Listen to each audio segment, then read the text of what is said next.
ఆఫ్ఘనిస్తాన్ ప్రజల చేత ఎన్నికైన ప్రభుత్వాన్ని కూల్చి అమెరికా అనేటువంటి ఒక పిరికి పంద పారిపోతే అక్కడ చివరికి తాలిబన్లు అనే తీవ్రవాదులు మళ్ళీ అమెరికన్ ఆయుధాలు చేతపట్టి ప్రభుత్వాన్ని ఏర్పాటు చేసింది ఆఫ్ఘనిస్తాన్లో.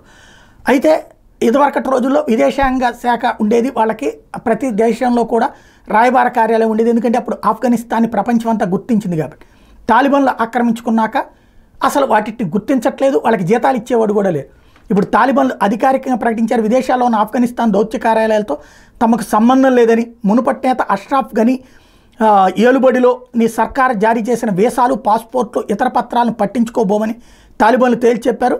ఆఫ్ఘనిస్తాన్ని తాలిబన్లు 2021లో తమ గుప్పెట్లోకి తీసుకున్నా ఇంతవరకు ఏ దేశం కూడా వాళ్ళని ప్రభుత్వ పాలకులుగా గుర్తించలేదు. ఈ నేపథ్యంలో తాలిబన్లు మంగళవారం ఈ ప్రకటన వెలువరించారు. London, Berlin, Belgium, Bonn, Switzerland, Austria, France, Italy, Greece, Poland, Australia, Sweden, Canada, నార్వేలోని ఆఫ్ఘన్ దౌత్య కార్యాలయాలు జారీ చేసిన పత్రాలు చెల్లవని విదేశాంగ శాఖ తరపున ఎక్స్లో ప్రకటన వెలువడింది. పాస్పోర్ట్లు, వీసాలతో పాటు వీసా స్టిక్కర్లు, ఒప్పందాలు, ఎండార్స్మెంట్లు ఆ పత్రాల్లో ఉన్నాయి. ఇస్లామిక్ ఎమిరేట్ ఆఫ్ ఆఫ్ఘనిస్తాన్ పేరుతో ఉన్న దౌత్య కార్యాలయాలు మాత్రమే ఆయా దేశాల్లోని ఆఫ్ఘన్ ప్రజలు సంప్రదించాలని తాలిబన్లు సూచించారు. దౌత్య సేవలు స్థానికంగా అందుబాటులో ఉండవని, ఇది చాలా కష్టమైన పని అని విదేశాల్లోని ఆఫ్ఘన్ ప్రజలు అని చెప్తున్నారు ఇప్పుడు.